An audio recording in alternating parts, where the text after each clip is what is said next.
बड़सा के विधायक इंद्रदत्त लखनपाल ने सहेली भेबड़ पेयजल स्कीम का औचक निरीक्षण किया, जिसमें बहुत खामियां पाई गई हैं।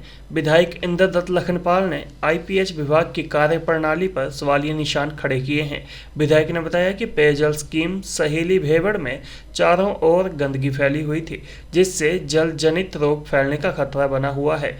विधायक इंद्रदत्त लखनपाल ने कहा कि कई बार स्थानीय अधिकारियों को पेयजल की मौके निरीक्षण करने के निर्देश दिए गए, लेकिन अधिकारी वहां जाने में पूरी तरह से असफल सिद्ध हुए हैं। विधायक ने कहा कि नेता सदन में बैठकर लोगों की भलाई की योजनाएं बनाते हैं, लेकिन अधिकारी इन योजनाओं को सही रूप से क्रियान्वयन करने में पूरी तरह से असफल रहे हैं। देखिए, बड़े दिनों से भेबड़ और सहेली के ग्रामीणों की एक शिकायत थी कि हमारे यहाँ पर पानी जो है स्वच्छ नहीं आ रहा है। उसमें सवाल आ रहा है, लकड़ियाँ आ रही हैं और कीड़े मकोड़े आ रहे हैं। तो पिछले कल मैं वहाँ गया हुआ था किसी कार्यक्रम में, और उसके बाद मैं स्कीम के ऊपर गया।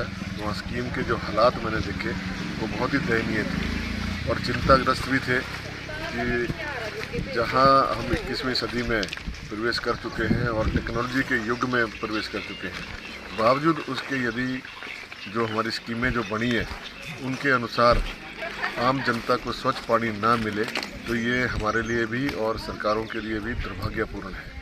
हम जितने भी बातें करते रहें, सदन के अंदर सदन के बाहर बड़ी बड़ी योजनाएं बनाते रहें, वो कागज़ों पर ही बनी रहें और धरातल पर काम ना हो।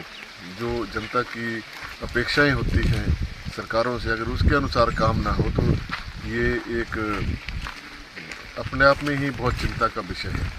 और कल जब मैंने वहाँ पाया जो फ़िल्टर वहाँ पे लगे हुए हैं, वो फ़िल्टर भी बहुत छोटे हैं और मैकेनिकल फ़िल्टर वहाँ लगाए गए हैं। जब मैं वहाँ गया तो मैंने देखा जो वहाँ मोटर थी उसको खोल के रखा हुआ था, उसमें बहुत गंदगी थी। जो गैलरी है वहाँ पर पानी की, जिससे पहले गैलरी में पानी आता है फिर उसके बाद वो टैंक में जाता है, वहाँ वो गैलरी बंद है पिछले 8-10 सालों से।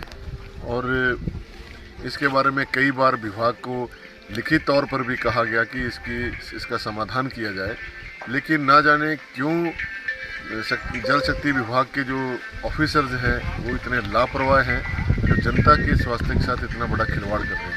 आज जिस प्रकार की बीमारियों से आम जनता को जूझना पड़ रहा है, तो सबसे ज़्यादा जो है पेयजल जो हमारा प्रदूषित हो गया हुआ, उसकी वजह से बीमारियाँ लग रही हैं। और जल जनित जो बीमारियां हैं, अगर सरकार जो है इसके ऊपर ध्यान नहीं देगी तो इसका जो है बहुत ही विपरीत असर जो है जनता के ऊपर पड़ेगा, उनके स्वास्थ्य के ऊपर पड़ रहा है।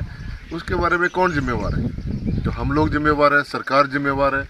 इसलिए सरकार को अपने अधिकारियों को स्पष्ट निर्देश देने चाहिए कि जितनी भी स्कीमें, मेरे क्षेत्र की बात नहीं है, पूरे प्रदेश में जहाँ जहाँ पर भी पानी की स्कीमें बनी हुई हैं वहाँ पर वो निरंतर रूप से उसका निरीक्षण करें। मैं नहीं समझता कि कोई बड़ा अधिकारी कभी इन स्कीमों के पास गया भी हो या उन्होंने उसको ध्यान से देखा भी हो और उसका निरीक्षण भी किया हो।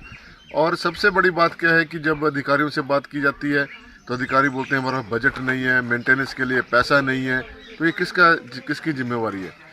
मैं बड़े समय से देख रहा हूँ, इसमें कई बार मैं जल शक्ति मंत्री से, मुख्यमंत्री महोदय से और सदन में भी चर्चा कर चुका हूँ कि जो हमारी पानी की जो स्कीमें हैं, इतनी स्कीमें करोड़ों रुपए की बनी हुई हैं, उनका रख रखाव जो है ठीक से नहीं हो पा रहा है।